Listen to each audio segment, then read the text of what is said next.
ஒருபோதும் மாறாதவும் மேலான அன்பு, தன்னலம் காட்டாத அது சீரான அன்பு. தாயினும் மேலானவும் தாராள அன்பு, நீங்காமல் கண்மணி போல் காத்திடும் அன்பு. இனம் புரியாத அன்பை என் மேல் வைத்தீங்க, இனம் புரியாத அன்பை என் மேல் வைத்தீங்க. என வியக்கத்தக்க விசித்திரமா நடத்துறீங்கப்பா, என வியக்கத்தக்க விசித்திரமா நடத்துறீங்கப்பா, என வியக்கத்தக்க விசித்திரமா நடத்துறீங்கப்பா, என வியக்கத்தக்க விசித்திரமா நடத்துறீங்கப்பா.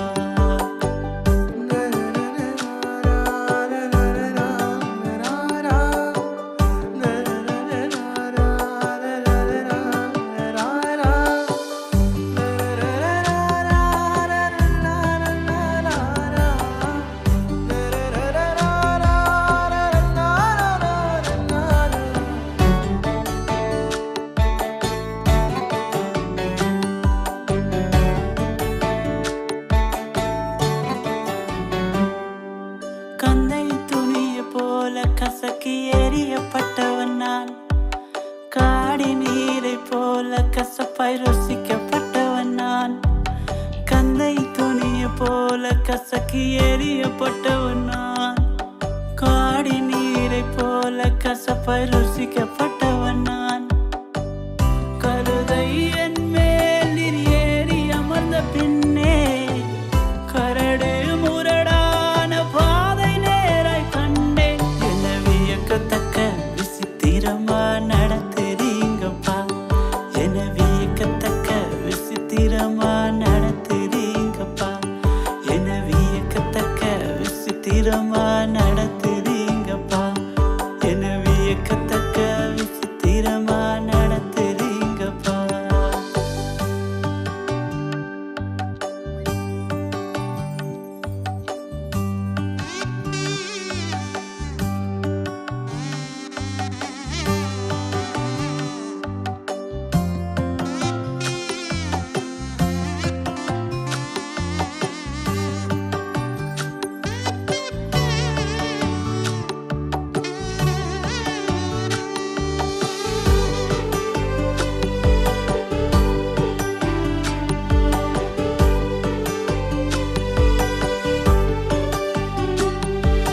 மந்தை மேய்த்த எனக்காய்வும் விண்ணை உதறி வந்தீர், சிந்தை உமக்கு என் மேல் அதனால் தன்னை தானே தந்தீர்.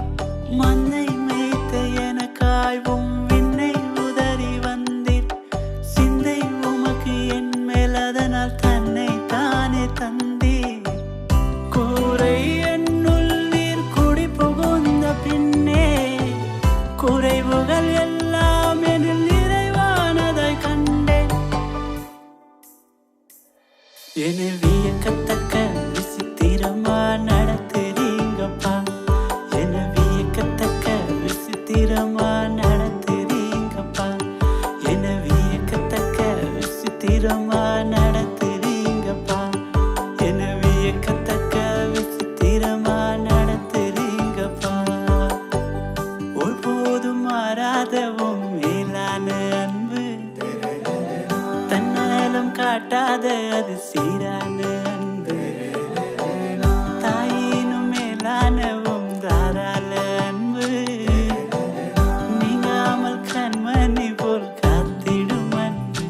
ஓ, இனம் புரியாத அன்பை என் மேல் வைத்தீங்க, இனம் புரியாத அன்பை என் மேல் வைத்தீங்க. என வியக்கத்தக்க விசித்திரமா நடத்துறீங்கப்பா, என வியக்கத்தக்க விசித்திரமா நடத்துறீங்கப்பா, என வியக்கத்தக்க விசித்திரமா நடத்துறீங்கப்பா.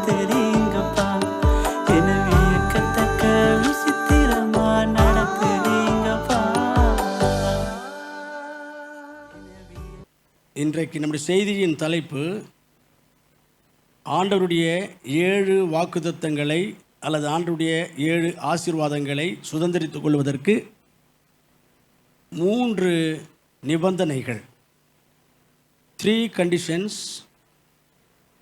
to inherit or to possess 7 blessings of God. சங்கீத புஸ்தகத்தில் 91, 14, 15, 16. அவன் என்னிடத்தில் வாஞ்சா இருக்கிறபடியால் அவனை விடுவிப்பேன், என் நாமத்தை அவன் அறிந்திருக்கிறபடியால் அவனை உயர்ந்த அடைக்கலத்தில் வைப்பேன். அவன் என்னை நோக்கி கூப்பிடுவான், நான் அவனுக்கு மறு உத்தரவு அருளி செய்வேன். ஆபத்தில் நானே அவனோடு இருந்து அவனை தப்புவித்து அவனை கனப்படுத்துவேன். நீடித்த நாட்களாய் அவனை திருப்தியாக்கி என் ரட்சிப்பை அவனுக்கு காண்பிப்பேன்.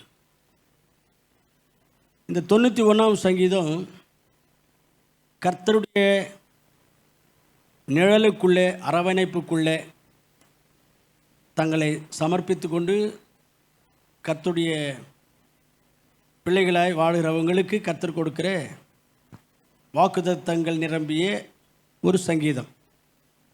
இப்போ நம்ம படித்த அந்த சங்கீதத்தில், இந்த வசனங்களில் ஆண்டவர் ஒரு 7 வாக்குத்தத்தங்களை சொல்கிறார்.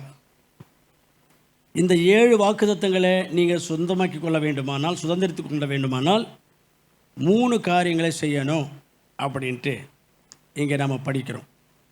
என்ன இந்த 7 வாக்குத்தத்தங்கள் என்றால், 14ஆம் வசனத்திலிருந்து 16ஆம் வசனம் வரைக்கும் படித்தா 14ஆம் வசனத்தில் சொல்கிறாரு, நான் அவனை விடுவிப்பேன். 1.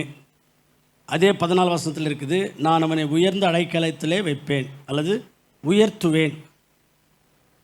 15ஆம் வசனத்தில் ஒரு 3 வாக்குத்தத்தங்கள் இருக்குது.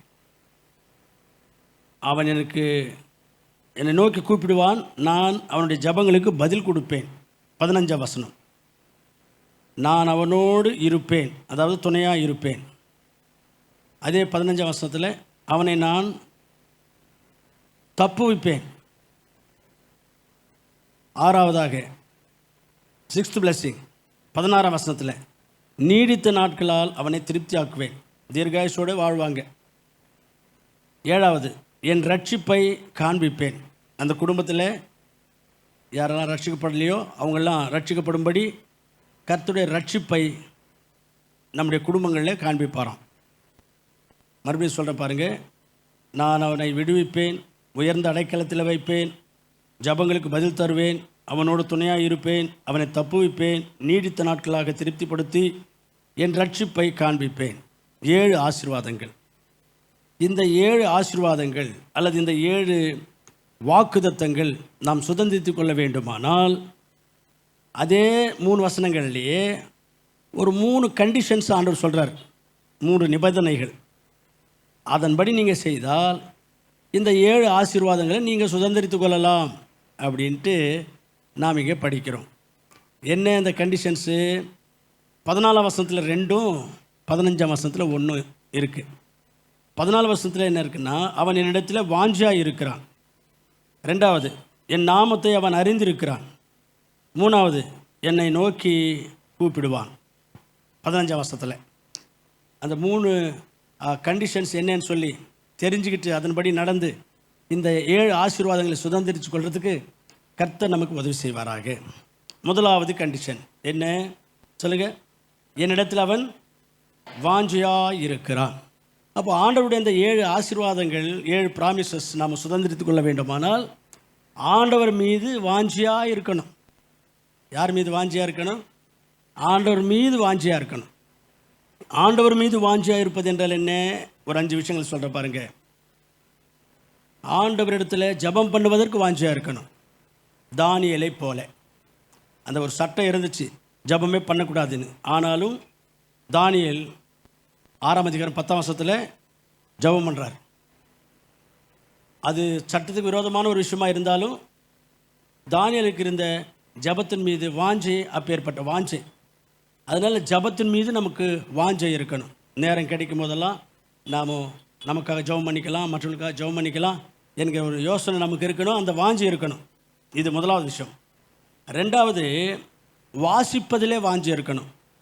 பைபிளாக இருக்கட்டும், பைபிள் சம்பந்தமான ஆவிக்குரிய புஸ்தகங்கள், மிஷினரி வாழ்க்கை வரலாறு புஸ்தகங்கள், இவைகள் எல்லாம் நேரம் கிடைக்கும் போதெல்லாம் படிக்கணும் படிக்கணும் படிக்கணும் என்கிற ஒரு வாஞ்சை நமக்கு இருக்கணும். அப்போஸ்தலனாகிய பவுலுக்கு இந்த வாஞ்சை இருந்துச்சு. 2 தீமோத்தேயு 4ஆம் அதிகாரத்தில் 13ஆம் வசனத்தை நம்ம வாசிப்போமானால், பவுலடியார் தீமோத்தேயுக்கு சொல்கிறாரு, நீ வரும்போது என்னுடைய புக்ஸுங்கெல்லாம் கொண்டு வா அப்படின்றார். அப்போஸ்தலனாகிய பவுலுக்கு புஸ்தகங்களை வாசிப்பதில், வேதத்தை வாசிப்பதில், நியாயப்பிரமாணத்தை வாசிப்பதில் வாஞ்சை அதிகமாக இருந்துச்சு என்பதை நம்ம பார்க்குறோம். இப்போ நமக்கும் கூட வேதத்தின் மீதும், ஆவிக்குரிய புஸ்தகங்கள் மீதும், மிஷினரி வாழ்க்கை வரலாறு புஸ்தகங்கள் மீதும் வாஞ்சை இருக்கணும். எப்போ பார்த்தாலும் படிக்கிறவங்களாக இருக்கணும், எங்கே போனாலும் படிக்கிறவங்களாக இருக்கணும். எப்போவும் நம்முடைய கையில் ஒரு புக் இருக்கணும். என்ன கையில் புக் இல்லாமல் நீங்கள் வெளியில் பார்க்கவே முடியாது. பைபிளாவது இருக்கும், இல்லைன்னா ஒரு புக்காவது இருக்கும் கையில், எங்கே போனாலும். அதனால் அது ஒரு நல்ல பழக்கம். அது மாதிரி படித்து தான் இப்போ இந்த விஷயங்கள்லாம் உங்களுக்கு சொல்ல முடியுது.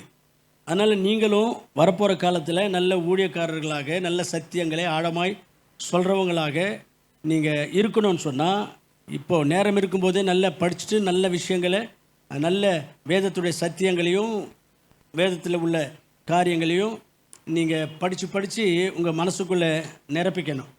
அப்பொழுது கர்த்தருடைய ஊழியம் செய்கிறதுக்கு கர்த்தர் உங்களை தெரிந்து கொள்வார். ஓசியா புஸ்தகத்தில் 4ஆம் அதிகாரத்தில் இருக்கும், என்னுடைய வேதத்தை நீ மறந்தாய், அதனால உன்னை எனக்கு ஆசாரியனாக ஏற்படுத்தி கொள்ள மாட்டேன் அப்படின்னு ஆண்டவர் சொல்லுவார். அப்போ கடவுளுக்கு ஒரு ஊழியக்காரனாக நீங்கள் உருவாகணும்னு சொன்னால் வேதத்தை படிக்கணும். பவுலடியாரை போல நிறைய ஆவிக்குரிய புஸ்தகங்களை நீங்கள் படிக்கணும். அப்போ படிப்பதில் வாஞ்சியாக இருக்கணும். சரிங்களா? என்னிடத்துல வாஞ்சியாக இருக்கிறான் அப்படின்னு சொன்னால் என்ன அர்த்தம்னு சொன்னால், ஆண்டவருடைய ஜபத்தில் ஆண்டவரோட பேசுவதற்கு வாஞ்சியாக இருக்க வேண்டும். ரெண்டாவது, வேதத்தையும் வேதத்துக்கு சம்பந்தமான ஆவிக்குரிய புஸ்தகங்களை வாசிப்பதற்கு வாஞ்சியாக இருக்க வேண்டும். மூணாவது, ஆலயத்துக்கு வர்றதிலே வாஞ்சியாக இருக்கணும். தாவீதை போல 122ஆம் சங்கீதம் 1ஆம் வசனத்தில் தாவீதுக்கு ஆண்டுடைய ஆலயத்துக்கு வர்றதுக்கு எவ்வளோ வாஞ்சியாக இருந்துச்சு அப்படின்னு நாங்கள் சொல்கிறார். தேவனுடைய ஆலயத்துக்கு போவோம் வாருங்கள் என்று சொன்ன பொழுது மகிழ்ச்சியாக இருந்துச்சு எனக்கு அப்படின்றார். பார்த்தீங்களா? அப்போ அவர் யாரோ கூப்பிட்ருக்குறாங்க ஆலயத்துக்கு போகலாம் வாங்கன்னு, அவர் அவ்வளோ மகிழ்ச்சியாக சந்தோஷப்பட்டாராம். அப்போது தேவனுடைய ஆலயத்துக்கு வர்றதுக்கு வாஞ்சியாக இருக்கணும், தாவீதை போல. நாலாவதாக, ஆண்டுடைய ஊழியம் செய்கிறதுக்கு வாஞ்சியாக இருக்கணும். ஆண்டுடைய ஊழியம் செய்கிறதுக்கு வாஞ்சியாக இருக்கணும். ஏசாயா 6ஆம் அதிகாரத்தில் ஏசாயா தீர்க்கதரிசி தேவனுடைய ஆலயத்துக்கு வராரு. அங்கே வந்து ஜெபம் பண்ணும்போது ஆண்டவர் அங்கே ஒரு டிமாண்ட் வைக்கிறார். என் ஊழியத்துக்கு யாராவது போகணுமே, யார் போவாங்க அப்படின்னு ஆண்டவர் கேட்குறாரு. அங்கே ஏசாயா சொல்கிறாரு, நான் இருக்கிற ஆண்டவரே, என்ன அனுப்புங்க ஆண்டவரே அப்படின்றார். ஏசாயா 6ஆம் அதிகாரத்தில் 8ஆம் வசனத்தில். இப்படியாக தேவனுடைய ஊழியத்தை செய்கிறதுக்கு வாஞ்சியாக இருக்கணும். இது 4வது விஷயம். 5வது, ஆண்டவரிடத்தில் வாஞ்சியாக இருப்பது என்றால் பரலோகத்தின் மீது வாஞ்சை. நான் எப்போ போய் ஆண்டவரிடத்தில் போய் சேர போகிறேனோ, பரலோகமே என் சொந்தமே என்று நான் காண்பேனோ, என்றைக்கு தான் நான் சீக்கிரமாக ஆண்டவரத்தை போய் பார்க்க போகிறேனே தெரியலையே, அந்த பொன்னான நகரத்தில் ஆண்டவரோடு கூட நான் அந்த பரலோக ராஜ்யத்தில் எப்போ தான் நான் போய் அங்கே ஆண்டவரை பார்த்து அவருடைய சமூகத்தில் மகிழ்ந்திருக்க போகிறேனோ அப்படின்ட்டு நம்முடைய மனசெல்லாம் பரலோகத்தின் மீது வாஞ்சியாக இருக்கணும். யாருக்கு இருந்துச்சு இது போல என்று பார்த்தால் ஆபிரகாமுக்கு இருந்துச்சு. ஆபிரகாம் ஒரு பெரிய பணக்காரர், 318 பேர் அவருக்கு வேலைக்காரங்க. ஆனால் அவர் ஒரு வீடு கூட கட்டிக்காமல் கூடாரத்தில் வாழ்ந்துட்டாராம். எபிரேயருக்கு நிருபம் 11ஆம் அதிகாரத்தில் நாம் படிக்கும்போது, ஏன் அந்த மாதிரி அவ்வளோ பெரிய ஐஸ்வர்யவானாக இருந்து அவர் வீடு கட்டலை அப்படின்னா, அவர் வாஞ்சியெல்லாம் பரலோகத்தின் மேலே இருந்துச்சான். 10ஆம் வசனத்தில் வாசிங்களேன். ஏனெனில் அவர் ஏன் கூடாரத்தில் வாழ்ந்தார் என்பதற்கு 10ஆம் வசனத்தில் காரணம். ஏனெனில் தேவன் கட்டி வைத்திருக்கிற அஸ்திபாரங்களுள்ள நகரத்துக்கு அவன் காத்திருந்தான். அவர் மனசெல்லாம் பரலோகத்து மேலே தான். அந்த நகரத்துக்காக அவர் காத்து நிற்கிறான். அதனால் இந்த உலகத்தில் எவ்வளோ செல்வம் இருந்தாலும் வீடு என்ன வீடு எல்லாம் விட்டுட்டு கடல்கிட்ட போகிறோமா, அதுதானே நமக்கு நிரந்தரம் அப்படின்ட்டு ஆபிரகாமுடைய வாஞ்சையெல்லாம் பரலோகத்தின் மீதே இருந்துச்சான். ஆகவே கர்த்தர் மீது வாஞ்சையாக இருப்பது என்றால் இதுதான். கர்த்தர் மீது வாஞ்சையாக இருப்பது என்றால் என்ன சொல்லுங்கள்? கர்த்தரிடத்தில் ஜெபம் பண்ணுவதற்கு வாஞ்சையாக இருப்பது, வேதத்தை வாசிப்பதில் வாஞ்சையாக இருப்பது, ஆலயத்துக்கு போகிறதுக்கு வாஞ்சையாக இருப்பது, ஊழியம் செய்கிறதுக்கு வாஞ்சையாக இருப்பது, பரலோகத்தின் மீது வாஞ்சையாக இருப்பது. இதுதான் கர்த்தர் மீது வாஞ்சையாக இருப்பது என்றால். இப்படிப்பட்ட ஒரு வாஞ்சை நமக்கு இருக்கும் என்றால் இந்த 7 விதமான ஆசீர்வாதங்களை கர்த்தர் நமக்கு தருவார். அல்லேலூயா. இந்த வாஞ்சை இல்லாமல் வேறு எதையாகிலும் நம்ம திசை திரும்பி வேறு விஷயங்களில் ஆசையும் வாஞ்சையும் வளர்த்துக்கொள்வோமானால் நமக்கு இந்த ஆசீர்வாதங்களை சுதந்திரிச்சு கொள்ள முடியாது. இது புரிஞ்சுக்கணும். ரைட்டுங்களா? இது முதல் காரணம். ரெண்டாவது என்ன சொல்கிறாருன்னா, என் நாமத்தை அவன் அறிந்திருக்கிறபடியால், 14ஆம் வசனத்தில், என் நாமத்தை அவன் அறிந்திருக்கிறபடினால் அவனுக்கு கொடுப்பேன் அப்படின்னு சொல்கிறார்.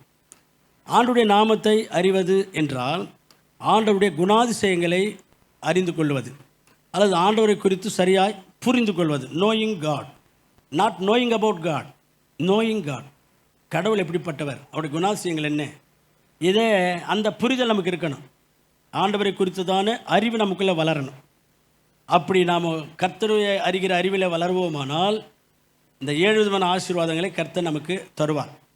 பைபிளில் நிறைய ஊழியக்காரங்க ஆண்டவரை குறித்து சரியான புரிதல் உள்ளவங்களாக வாழ்ந்து கர்த்தரை மகிமைப்படுத்தி கர்த்தருக்கு ஊழியம் செய்து கர்த்தரை சந்தோஷப்படுத்தி இருக்கிறாங்க. நான் ஒரு 5 பேரை பற்றி சொல்கிறேன்.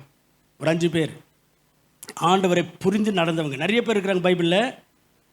உதாரணத்துக்கு ஒரு 5 பேரை சொல்கிறேன். ஒன்று, சாமுவேல் தீர்க்கதரிசி. சாமுவேல் என்ன அறிந்திருக்கிறாரு, என்ன கடவுளை அவருடைய அனுபவத்தில் என்ன புரிஞ்சுக்கிட்டு இருக்கிறாருன்னா, கடவுளுக்கு காணிக்கைகளை கொடுக்கறத விட ஆராதனைகளை செய்கிறத விட கீழ்ப்படியணும், அதுதான் முக்கியம் அப்படின்னு ஆண்டவரை சரியாய் புரிந்து கொண்ட சாமுவேல் தீர்க்கதரிசி 1 சாமுவேல் 15ஆம் அதிகாரம் 22ஆம் வசனத்தில் சொல்கிறார். யோபு அவருடைய அனுபவத்திலேருந்து என்ன சொல்கிறாருன்னா, அவர் பட்ட பாடுகள் மத்தியில் யோபு 19ஆம் அதிகாரத்தில் 25, 26 யாராவது வாசிங்களே. என் மீட்பர் உயிரோடு இருக்கிறார், அவர் கடைசி நாளில்னா அவருடைய கர்த்தருடைய வருகையில் பூமியில் மேல் நிற்பார், அது நான் அறிந்திருக்கிறேன் சொல்ல பாருங்க. அதாவது அந்த அறிவு இவருக்கு இருக்குது, அந்த ஞானம் கடவுளை குறித்தான புரிதல் இவருக்கு இருக்குது இல்லையா, அதை சொல்கிறார். நான் அறிந்திருக்கேன், I know that my redeemer is alive, என்னுடைய மீட்பர் உயிரோடு இருக்கிறார், பூமிக்கு ஒரு நாள் வரப்போகிறார். அப்புறம் என் சரீரத்தில் பருக்கள்லாம் வந்து ஸ்மெல் வந்துட்டு இருக்குது இல்லையா, இந்த சரீரம் அழிந்து போனாலும் தேவனை பார்ப்பேன், அவரை நானே பார்ப்பேன், அந்நிய கண்கள் அல்ல என் சொந்த கண்களே அவரை பார்க்கும் அப்படின்றார். அதாவது என்ன, இந்த சரீரமே அழுகி போனாலும் போட்டோம், என் மீட்பர் உயிரோடு இருக்கிறார், அவர் ஒரு நாள் வருவார், என்னை மகிமையான சரீரத்தோடு எழுப்புவார், அவரோடு கூட என்னை அழைத்து செல்வார் என்கிற அது நான் அறிந்திருக்கிறேன் அப்படின்றார் பாருங்க. அப்போ கடவுளை அறிந்திருக்கணும், கடவுளை அதிகமாக டீப்பாக நாம் அறிந்து கொள்ளணும். அந்த அறிவு நமக்கு இருந்தால் நாம் கர்த்தரிடத்திலிருந்து அந்த ஆசீர்வாதங்களை சுதந்திரித்து கொள்ளலாம். அப்புறம் தாவீது, அவர் பெரிய ஆராதனை வீரர் இல்லையா, ஆண்டவருக்கு நாம் எப்படி ஆராதனை பண்ணால் ஆண்டவர் சந்தோஷப்படுவார் அப்படின்னு ஆண்டவரை இந்த தாவீது புரிஞ்சுக்கிட்டு அதை சொல்கிறார். 69ஆம் சங்கீதத்தில் 30ஆம் வசனம் 31ஆவது வசனத்தில், தேவனுடைய நாமத்தை பாட்டினால் துதிக்கணும். ஞாபகம் வச்சுக்க, பாட்டினால் துதிக்கணும். 1, ஸ்தோத்திரத்தினால் மகிமைப்படுத்தணும். காலை எருதுகளை கொண்டு வந்து பலியிடுவதை பார்க்கிலும் இதுவே கர்த்தருக்கு பிரியமான ஆராதனை. அப்போது கடவுளுக்கு எந்த மாதிரி ஆராதனை பிரியமாக இருக்கும் என்பதை இவர் புரிஞ்சு வச்சுக்கிட்டார். ஆண்டவரை குறித்து இவருக்கு சரியான ஒரு அறிவு தாவீதுக்கு இருக்கிறது. அவர் என்ன சொல்கிறாருன்னா, ஆண்டவருக்கு ஒரு பிரியமான ஆராதனை எதுன்னா, ஆண்டவரை பாடல்கள் மூலமாக பாடணும். ஃபஸ்ட்டு பாடல்களை பாடணும், அதுக்கப்புறம் ஸ்தோத்திரங்களை சொல்லி மகிமைப்படுத்தணும். அதாவது ஆண்டவர் செய்த மகிமைகள், ஆண்டவர் கொடுத்த ஆசீர்வாதங்கள், ஆண்டவர் செய்த எல்லா விதமான நன்மைகள், அவைகள் எல்லாவற்றுக்காக பரிசுத்தவான்களுடைய சபையில் நாம் அவரை துதித்து துதித்து மகிமைப்படுத்தணும். அதுதான் ஆண்டவருக்கு பிரியமான ஆராதனை அப்படின்னு நீங்கள் பார்க்குறோம். சொல்லுங்கள், பிரியமான ஆராதனைன்னா எதுங்க? பாடல்களை பாடணும், ஸ்தோத்திரங்களை செலுத்தணும். சரிங்களா? கர்த்தரை ஆராதனை பண்ணுறதுக்கு 1000 காரணங்கள் இருந்தாலும் ஞாயிற்றுக்கிழமைகள் நீங்கள் வரும்பொழுது கர்த்தரை ஆராதனை பண்ணுறதுக்கு நாங்கள் என்ன செய்தியை சொல்கிறோமோ அதை அடிப்படையாக வச்சு ஆண்டவர் ஆராதனை செய்யணும். அதனால் நீங்கள் ஆராதனை பண்ணும்போது ஆண்டவருக்கு உகந்த ஆராதனை எதுன்னு சொன்னால் பாடல்களையும் பாடணும், ஸ்தோத்திரங்களையும் செலுத்தணும். சில சபைகளில் ஒரு 4-5 பாடல்களை பாடிட்டு ஆராதனை நேரம் முடிந்து விட்டது, உட்காருங்கள், கர்த்தருடைய செய்தியை தியானிப்போம் அப்படின்னு சொல்கிறாங்க. பாடல்கள் மூலமாகவே கர்த்தரை ஆராதிக்கிறோம் நாங்கள் அப்படின்னு அவங்க சொல்கிறாங்க. ஆனால் பைபிள் என்ன சொல்லுதுன்னா பாடல்களையும் பாடணும், ஸ்தோத்திரங்களையும் செலுத்தணும். அதனால் பாடல்களை பாடி ஆண்டவருடைய ஆண்டவர் செய்த நன்மைகள் உபகாரங்களுக்காக உள்ளத்தின் ஆழ்த்தின் நம்ம துதிகளையும் ஸ்தோத்திரங்களையும் பலிகளாக சமர்ப்பித்து கர்த்தரை ஆராதித்தால் அது ஆண்டவருக்கு பிரியமான ஆராதனையாய் இருக்கும். ஆகவே தாவீது அதை சொல்கிறார். எது ஆண்டவருக்கு பிரியமான ஆராதனைன்னா பாடல்களை பாடணும், ஸ்தோத்திரங்களை செலுத்தணும் அப்படின்ட்டு. ஆண்டவர் எப்படிப்பட்ட ஆராதனையில் பிரியப்படுவாரோ அந்த புரிதல் உள்ளவராக, அந்த அறிவு உள்ளவராக தாவீது இங்கே சொல்லுகிறார். பவுலடியார் சொல்லும்போது இப்போ எப்படிப்பட்ட ஜபங்கள் நாம் செய்தால் ஆண்டவருக்கு பிரியமாக இருக்குமோ அதை சொல்கிறார்.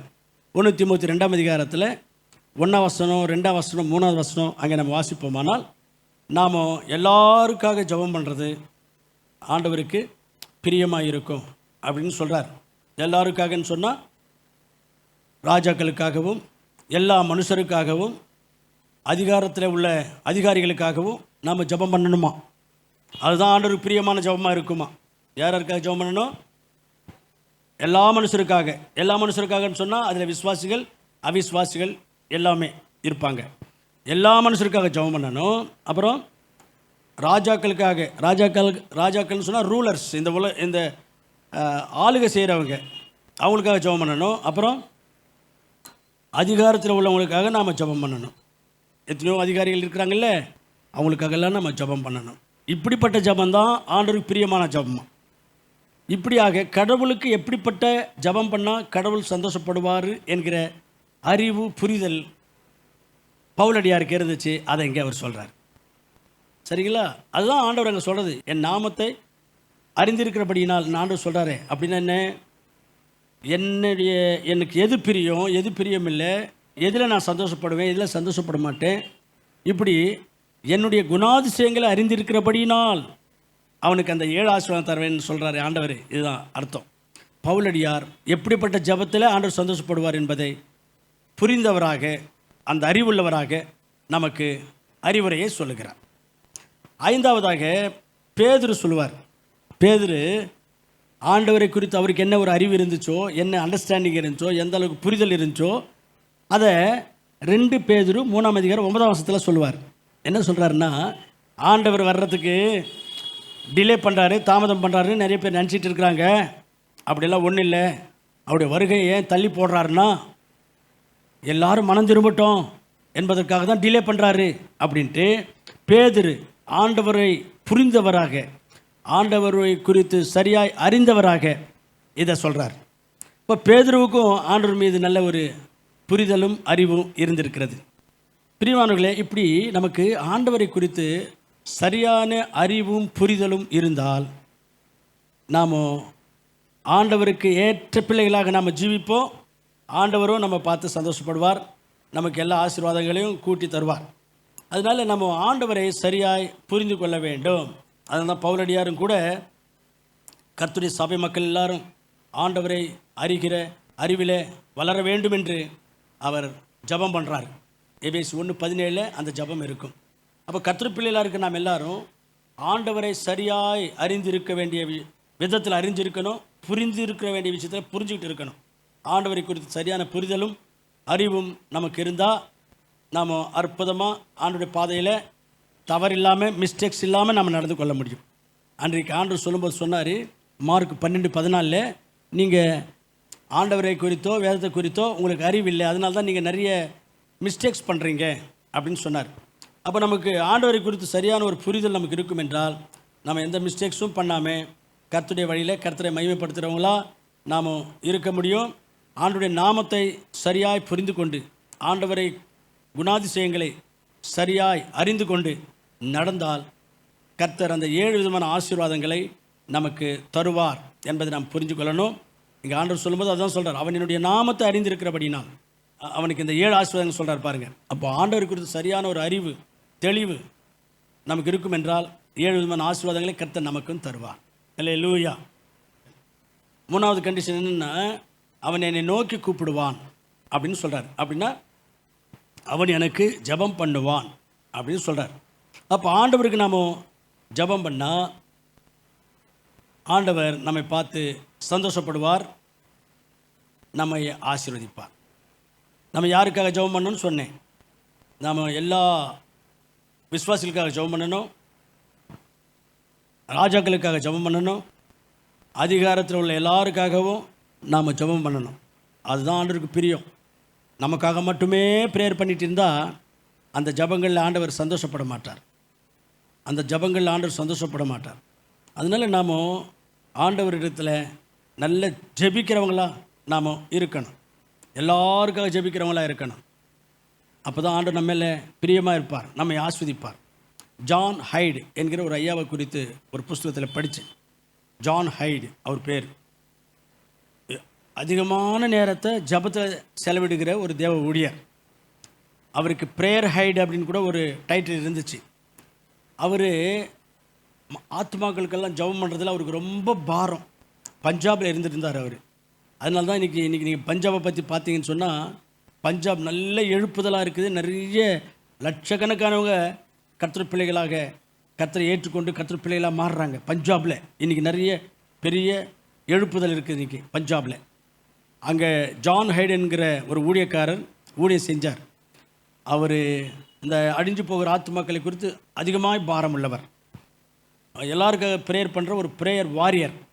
அவருடைய ஜப வாழ்க்கை குறித்து ஒரு புஸ்தகத்தில் படித்தா, அவர் பகலெல்லாம் ஊழியங்களை செய்வார், பிரசங்கங்களை பண்ணுவார், பெரிய ஊழியர். நைட்டில் படுக்கிறதுக்கு முன்னாடி ஒரு ப்ரேயர் பண்ணிக்கிட்டு நம்ம படுப்போம் இல்லையா, அதை போல் அவர் படுக்கிறதுக்கு முன்னாடி கட்டில் மேலே படுக்க போகிறாருன்னா அங்கேயே ஒரு முழங்கால் படிக்கிட்டு ஜபம் பண்ணிவிட்டு படுத்துக்கலாம். அப்படி முழங்கால் படிக்கிட்டு வரான். கண்ணை திறந்து பார்க்கும்போது விடிஞ்சிட்டு இருக்குமா, கண்ணை திறந்து பார்க்கும்போது விடிஞ்சிட்டு இருக்குமா. அதாவது எவ்வளோ நேரம் ஜபம் பண்ணுறாருன்னு அவருக்கே தெரியறதில்லை. அவ்வளோ பாரத்தோடு ஜபிக்கிற ஒரு ஜப வீரர். ஆகவே நாம் அந்த மாதிரிலாம் ப்ரேயர் பண்ணணும். நமக்காக மட்டுமே இல்லாமல் ஜப பாரத்தோடு நிறைந்த நாமோ எல்லாருக்காக ஜபம் பண்ணோம். ஆண்டவர் அதில் பிரியப்படுறாரு. அவன் என்னை நோக்கி கூப்பிடுவான், நான் அவருக்கு மறு உத்தரவு தருவேன் சொன்ன தேவன் ஆண்டவரிடத்தில் நாம் செய்கிற ஜபத்தின் பலனாக நமக்கு பெரிய காரியங்களை ஆசீர்வாதங்களை கர்த்தர் தருவார். யாருக்காகவும் ஜெபம் பண்ணுறதில்லை, நமக்காக மட்டுமே ஜெபம் பண்ணுறோன்னு சொன்னால் சாமுவேல் தீர்க்கதரிசி சொல்லுவார், நான் உங்களுக்காக ப்ரேயர் பண்ணலன்னா அது எனக்கு பாவம் அப்படின்றார். ஆகவே நாம் எல்லாருக்காகவும் ப்ரேயர் பண்ணுற ஒரு ஜப வீரர்களாக இருக்கணும். அப்போ தான் ஆண்டவருக்கு அது பிரியமான ஜபமாக இருக்கும் அப்படின்னு நம்ம இங்கே வாசிக்கிறோம். ஜபம் பண்ணலன்னு வச்சுக்கோங்களேன், அது பாவம். ஜபம் பண்ணால் என்ன நடக்கும் அப்படின்னு அதே இடத்துல இருக்குது. 1 தீமோத்தி 2ஆம் அதிகாரத்திலேயே 2ஆம் வசனத்தில் வாசிப்போமானால் ஒரு 3 விஷயங்கள் இருக்குது பாருங்கள் அந்த இடத்துல. 1, பக்தி வாழ்க்கையில் நம்ம சீர்படுவோம். 2வது, ஒழுக்கமுள்ள கிறிஸ்டியன்ஸாக நம்ம வளருவோம். அதே வசனத்தில் இருக்கும். ஒரு அமைதியுள்ள வாழ்க்கை நமக்கு அமையும், பீஸ்ஃபுல் லைஃப் நமக்கு அமையும். இந்த 3 விஷயங்கள் அங்கே இருக்குது. யாருக்கு? எல்லாருக்காக ஜெபம் பண்ணுறவங்களுக்கு. அதனால் நாம் எல்லாருக்காக ஜெபம் பண்ணுவோமானால் பக்தி வாழ்க்கையில் நம்ம இன்னும் சீர்படுவோம். அமைதியுள்ள வாழ்க்கை நமக்கு அமையும். நமக்கு ஒரு ஒழுங்குள்ள கிறிஸ்டியன்ஸாக நம்ம வருவோம். ஆகவே பிரியமானவர்களே, எல்லாருக்காக ஜெபம் பண்ணவங்களா மாறிட்டோன்னு சொன்னால் அந்த 7 விதமான ஆசீர்வாதங்கள் நமக்கு சொந்தமாகும். இந்த 91ஆம் சங்கீதத்தில் இருக்கிற அந்த 7 விதமான ஆசீர்வாதங்களை சுதந்திரித்து கொள்கிறதுக்கு நாம் என்னென்ன செய்யணும், என்னென்ன கண்டிஷன்ஸை நம்ம கை கொள்ளணும் அப்படின்னு பார்த்தோமோ அந்த கண்டிஷன்ஸ் படி நாம் ஜீவிப்போமாக. அந்த 7 ஆசீர்வாதங்களை சுதந்திரித்து கொள்வோமாக. கர்த்தர் நமக்கு கிருபை செய்வாராக.